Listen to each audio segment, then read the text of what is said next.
Selanjutnya kita beralih ke pembicara kedua, yaitu Dr. Yandri Wijayanti Subronto yang akan PhD, SPPD Kapti Finasim, yang akan menyampaikan presentasi dengan judul The Double Burden of Opportunistic Infection and AIDS, Recent Diagnosis and Treatment. Baik, saya persilakan Dr. Yani ini sangat aktif di Petri ya, terutama untuk pendidikan ya. Jadi saya pikir sudah dikenal lah di seluruh kalangan saintis ya. Saya persilakan Dr. Yanti, silakan. Terima kasih sekali Prof. Hendro. Semoga suara saya cukup baik. Saya mohon bantuan dari teman-teman operator karena ada sesuatu dan lain hal. Share screen-nya kurang bisa mulus. Moga-moga dari panitia Nji. Bismillahirrahmanirrahim. Sekali lagi terima kasih Prof. Hendro atas introduksinya dan terima kasih atas forum ini mengundang kami. Dan ini adalah suatu forum di mana mungkin kita bisa berbagi pengalaman dan bacaan seperti itu. Bisa di share screen Nji, adik-adik ini. Iya, di kami diminta untuk menyampaikan tentang double burden of opportunistic infections gitu Nji. Dan pada HIV. Nah, kalau tadi ini sambil menunggu screen menyambung Dr. Bakti tadi kita ada kasus dok di mana unknown HIV tervaksin dan malah flare akhirnya HIV. Menarik sekali, sedang kita tulis sebagai case report. Dan ada 2, jadi dia terkonfirmasi COVID-nya. Setelah itu menjadi full blown HIV. Menarik sekali dok, dan ternyata memang CD4-nya rendah. Adik-adik bisa share screen? Sudahkah? Iya, karena sudah share screen. Sudah dok. Kenapa saya tidak bisa melihat screen-nya ya? Oke. Oke, sebentar. Mungkin saya berpindah ke speaker saja. Ya, oke. Bismillahirrahmanirrahim. Bapak dan Ibu, teman-teman sejawat semuanya, kita berbicara HIV di tengah-tengah COVID. Tadi saya cerita sedikit adanya kasus ternyata menjadi full blown HIV ketika setelah terbooster vaksin. Tapi itu adalah suatu bunga cerita saja. Tapi yang akan sampaikan di sini adalah review sedikit HIV untuk bisa memahami ada beberapa keadaan yang mana mungkin berbeda antara ada HIV atau tidak ada HIV ketika kita berhadapan dengan beberapa infeksi oportunistik. Saya hanya mengambil tiga infeksi oportunistik yang mungkin banyak terjadi. Next slide, please. Sebentar. Oke. Bahwa kalau infeksi HIV itu ada acute retroviral syndrome, di mana ketika seseorang terinfeksi, kemudian akan terjadi suatu virus yang sangat tinggi, viremia yang sangat tinggi, yang kemudian akan secara alamiah turun dan mencapai suatu viral set point untuk dia kemudian menuju ke fase laten, lama, dan kemudian virus akan juga semakin banyak karena beliau juga virus ini menggunakan, tanda kutip menggunakan CD4 sebagai tempat dia siklus hidupnya. Ketika dia menggunakan CD4, maka lama-lama CD4 tanda kutip sebagai reseptornya dia di dalam tubuh. Jadi semua virus ketika memasuki tubuh tentu akan membutuhkan suatu reseptor, dan kebetulan untuk HIV reseptor di dalam tubuh manusia adalah sel CD4. Dan ketika CD4 itu digunakan, tanda kutip dipakai oleh HIV untuk memulai siklus hidupnya, maka over the time dia akan lama-lama akan turun. Apa konsekuensi dari penurunan itu? Kita bisa melanjutkan di slide berikutnya, yaitu adalah slide berikutnya, please. Kita akan menuju keadaan di mana virus akan menjadi semakin banyak dan CD4 juga akan semakin habis. Dan slide berikutnya. Sering kita berhadapan dalam keadaan yang di bagian kanan ini, di mana infeksi oportunistiknya semakin banyak gitu over the time ketika CD4 semakin turun, karena CD4 dipakai untuk memerangi infeksi-infeksi lain, tetapi ketika kita tidak punya senjata, maka opportunistic infections ini adalah yang muncul, antara lain histoplasmosis, Cryptococcus, Cryptosporidia, toxoplasmosis, cytomegalovirus, dan lain-lain, terutama TBC. Kita bisa melanjutkan di slide berikutnya. ketika ini terjadi, maka ada 4 stadium klinis dalam HIV ini yang sudah confirm. Stadium 1, 2, 3, dan 4, yang mana kita berharap kalau ada seseorang yang terinfeksi itu masih stadium 1 gitu ya, sehingga memberikan harapan hidup yang lebih baik. Tetapi tidak bisa dipungkiri, banyak pasien memang juga datang dalam keadaan sudah disease, sebagai suatu keadaan yang sakit gitu, terutama yang nomor 1 adalah tentu tuberkulosis. Nah, kalau kita melihat tuberkulosis paru itu sebetulnya sudah stadium 3, sementara tuberkulosis ekstra paru itu sudah masuk stadium 4. Kemudian kalau masih stadium 2 itu mungkin ketemunya teman-teman DV ya di sini ya, teman-teman SPDV atau SPKK ini mungkin malah justru ketemu pertama kalau kita mendapatkan gambaran mucocutaneous minor, herpes zoster dan sebagainya, mungkin segera saja kita cek HIV-nya, kemungkinan bisa positif. Slide berikutnya adalah stadium 4, di mana ini adalah biasanya teman-teman neuro. Manifestasi neuro AIDS itu adalah stadium klinis 4, ada encephalopathy HIV, kemudian toxoplasmosis, CMV, PCP, dan sebagainya. Ada di stadium 4. Baik, itu sebagai prolog dari HIV, bisa dilanjutkan slide-nya. Nah, kalau secara umum adalah secara general sekali atau kartun adalah seperti ini. Ketika tidak terinfeksi, bagaimana kita melakukan? Jangan sampai terinfeksi. Bila ada risiko, selalu screening untuk HIV. Bila sudah HIV positif, segera treat untuk tidak menuju ke AIDS dan keadaan yang terminal. Lanjutkan. Nah, what to do ketika seseorang sudah HIV positif, dan kita sekarang sudah mengenal bahwa HIV itu tidak harus menunggu macam-macam kayak gitu ya. So if you are HIV positive, you have to get treatment. Nah, ini nanti seninya adalah di sini. Untuk apa treatment? Adalah untuk segera menekan replikasi HIV-nya atau menekan replikasi virusnya. Karena ARV-ARV yang ada itu adalah menghambat enzim-enzim siklus hidup HIV, sehingga kalau terhambat enzimnya, maka lama-lama dia tidak akan bereplikasi, dia life cycle-nya terhambat, dan akan bisa lama-lama undetected viral load itu adalah yang kita tuju. Selain itu, ARV adalah untuk mencegah resistensi virus, mencegah penularan, dan menurunkan risiko penularan pada ibu, bayinya, maupun pada pasangannya. Bisa dilanjutkan.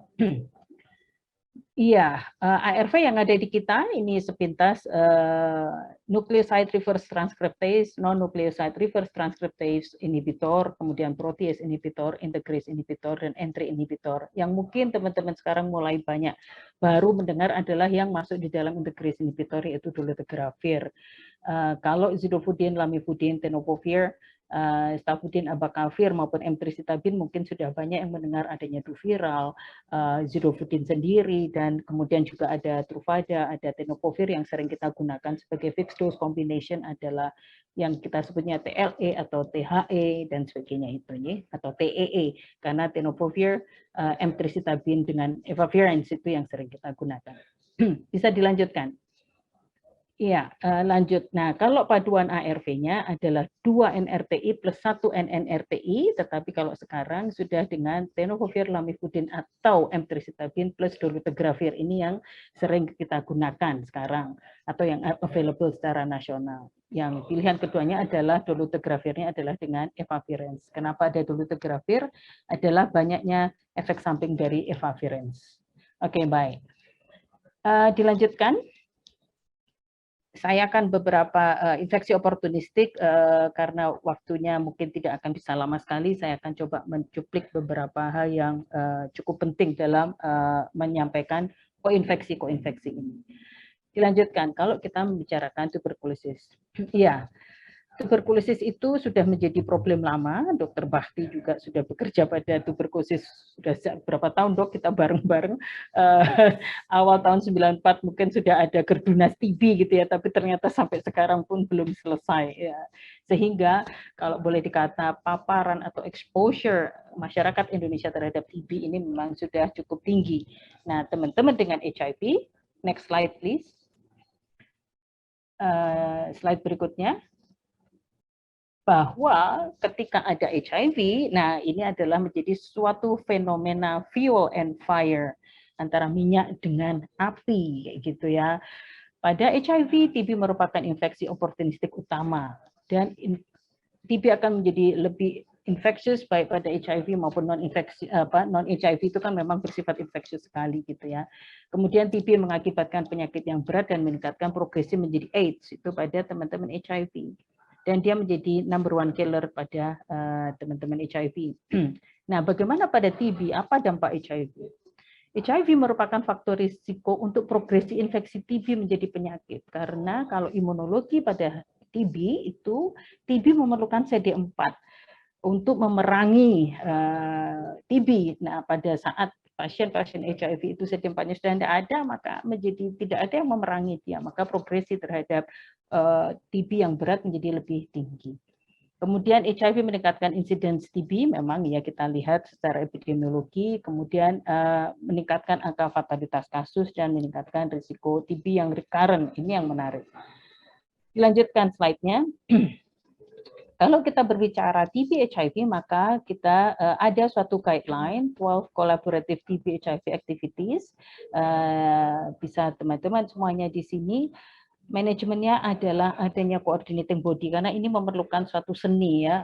Apakah ketemu di poli TB akan diberi ARV langsung, ataukah juga pada layanan HIV kita berikan OAT langsung, atau minimal kita memikirkan bahwa pasien itu juga bisa mendapatkan layanan secara komprehensif. Itu makanya kita perlu pikirkan suatu TB HIV collaborations. Secara spesifik yang kita anggap B itu adalah untuk HIV program adalah 3I. HIV programnya intensified TB case finding, diintensifkan. Pasien-pasien HIV harus ditanya, di screening kemungkinan dia ada TB saat ini atau bulan depan, tanyain lagi. 2 bulan lagi kita tanyain lagi kemungkinan dia at risk untuk TB. Kemudian kita memberikan IPT atau kalau dulu namanya IPT ya, sekarang lebih pada TB, TB preventive therapy atau TPT. Kemudian TB infection control, karena infection control untuk TB sudah ada sendiri PPI-nya. Dan bagaimana untuk TB program, semua pasien TBC harus ditanya dan diminta untuk tes HIV. Karena kalau tidak, kita akan menghadapi keadaan di mana sekarang selesai terapi TB, mungkin tahun depan sudah akan ada lagi, atau risiko ada MDR dan recurrent TB sudah tertulis tadi. Bila dia tidak ada HIV, kita tetap harus mengemukakan bagaimana prevention untuk dia jangan sampai terkena HIV. Itu harus diomongkan gitu. Dan di dalam klinik kita, apabila ada TB program, lebih baik ada juga kita ada HIV care and support-nya juga. Dan ada cotrimoxazole prophylaxis dan ARV. Bisa dilanjutkan.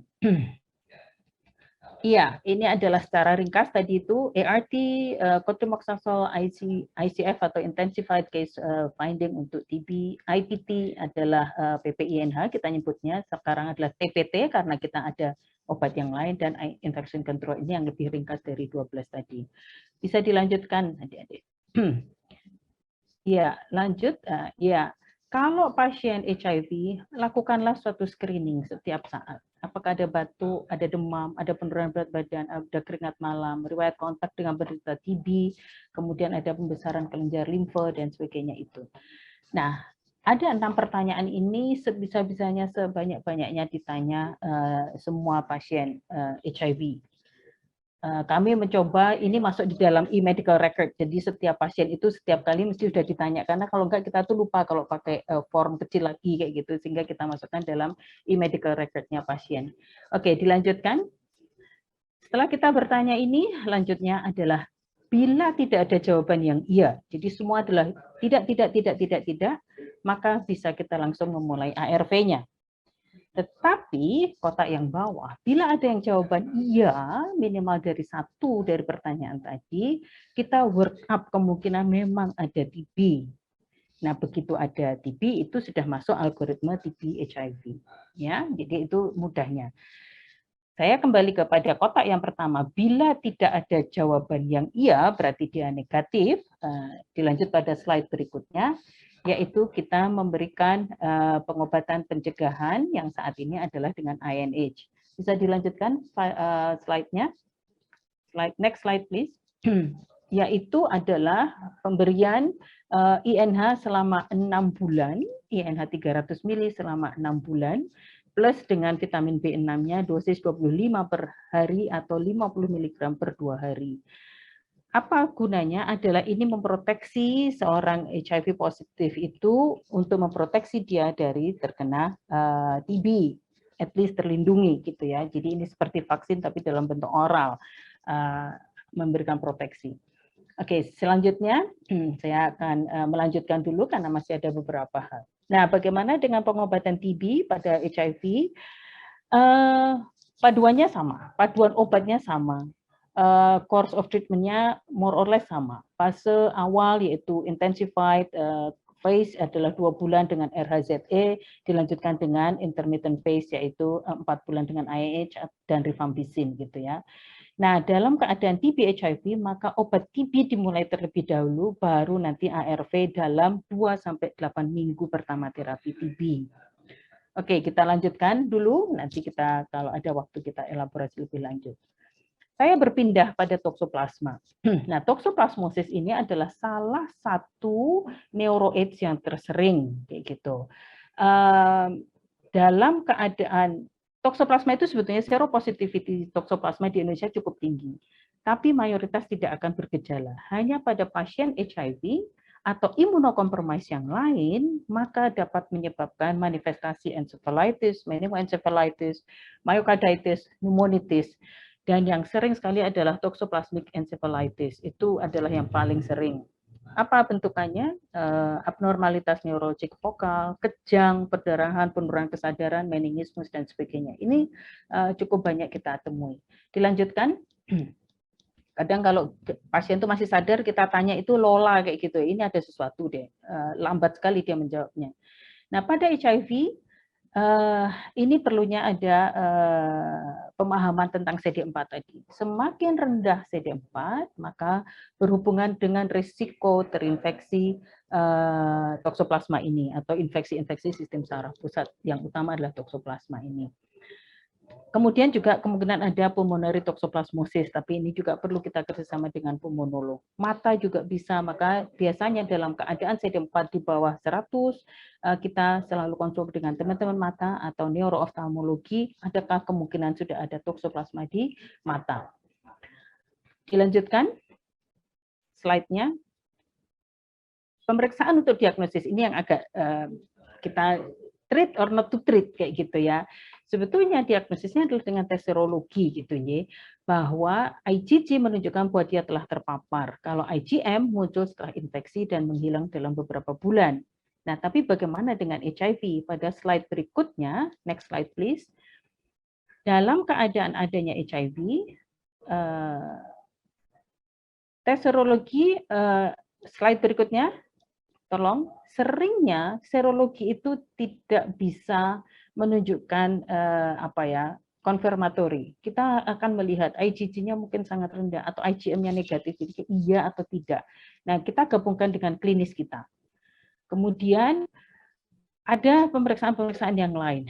Kita curiga ada mungkin nyeri kepala dan sebagainya. Nah, CT scan kepala, MRI itu sering dibutuhkan untuk menentukan suatu gambaran yang sangat spesifik, yaitu gambaran multiple ring enhancement, yaitu seperti yang ada di kanan tersebut, gitu ya.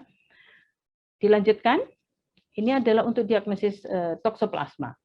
Nah, saya tampilkan yang berikutnya ini adalah tata laksana pada yang imunokompeten dan imunokompromis. Karena kita berbicara tentang HIV, maka kita melihat yang di tabel yang di kanan ini, kita menggunakannya ada baiknya adalah suatu kombinasi. Bagi HIV, sebelum saya memberikan terapi kombinasinya, bagi yang HIV positif tidak ada tokso, kita berikan pencegahannya, yaitu adalah dengan cotrimoxazole 960 per hari, kayak gitu. Ketika CD4-nya di bawah 200. If we are talking about no toxoplasma pada HIV. Nah, sekarang kita berbicara pada toxoplasma dengan HIV toxoplasma, maka kombinasi pirimetamin sulfadiazin dalam 6 minggu atau pirimetamin clindamycin. Hanya saja clindamycin kadang efek samping mualnya adalah luar biasa. Jadi ini pemantauannya juga lebih. Dan ARV masuk setelah antitoksinnya masuk terlebih dahulu.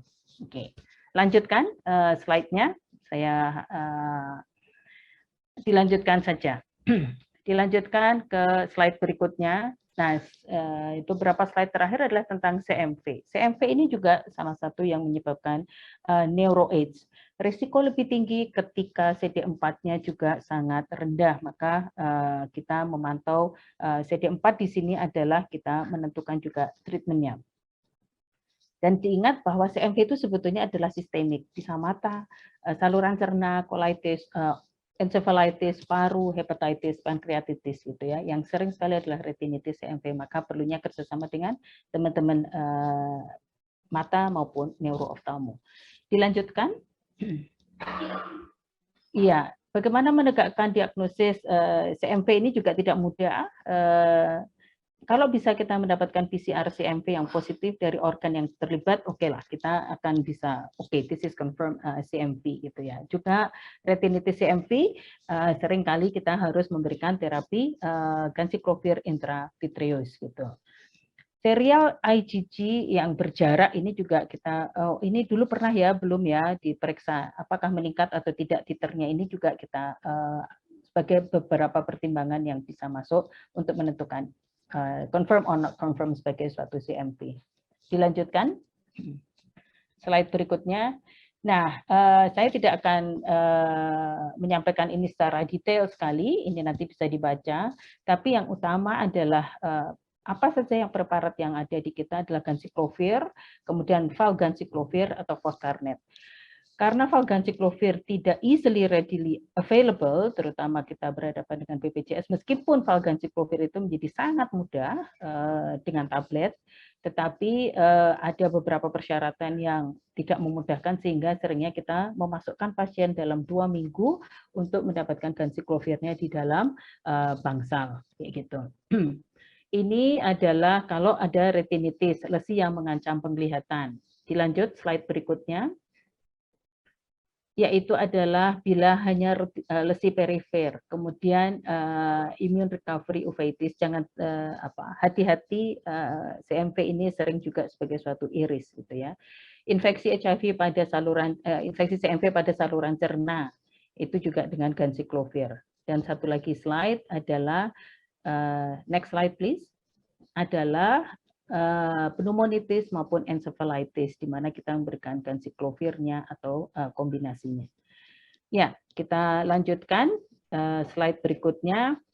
Nah, ini adalah sesuatu yang ingin saya sampaikan. Beberapa hal dalam terapi koinfeksi ini. Ingat pill burden, terlalu banyak obat. Pasien marah, pasien tidak mau minum obat akhirnya. Atau adanya efek samping. Nah, hepatotoxicity, nanti ada slide yang terakhir adalah efek samping overlapping toxicity. Interaksi antar obat, hati-hati dengan rifampicin karena dia juga akan menurunkan beberapa obat yang lain. Kemudian immune reconstitusi inflammatory syndrome yang mana jumlah CD4 juga akan apabila terlalu rendah maka meningkatkan risiko terjadinya iris. Kami baru saja mendapatkan kasus di mana ternyata pasien tidak minum ARV-nya 3 tahun sejak terdiagnosis, dan ketika kita masukkan, kita ARV masuk, obat CMV masuk, ternyata terjadi langsung penurunan kesadaran, jadi terjadi iris dari terapi tersebut. Ya, lanjutkan, ini slide terakhir yang bisa dibaca teman-teman, adalah overlapping toxicity, hati-hati, ada hepatotoxicity itu terjadi banyak di ARV, terjadi juga pada OAT. Ya. Dan sebagai simpulan, slide terakhir adalah bahwa kita perlu, poin ketiga itu perlunya pemahaman masalah diagnosis dan terapi pada koinfeksi, dan saya ingin menyampaikan message bahwa perlu kerja tim yang baik antar spesialis maupun antar dokter umum dengan dokter spesialis. Saya akhiri, terima kasih sekali, saya kembalikan.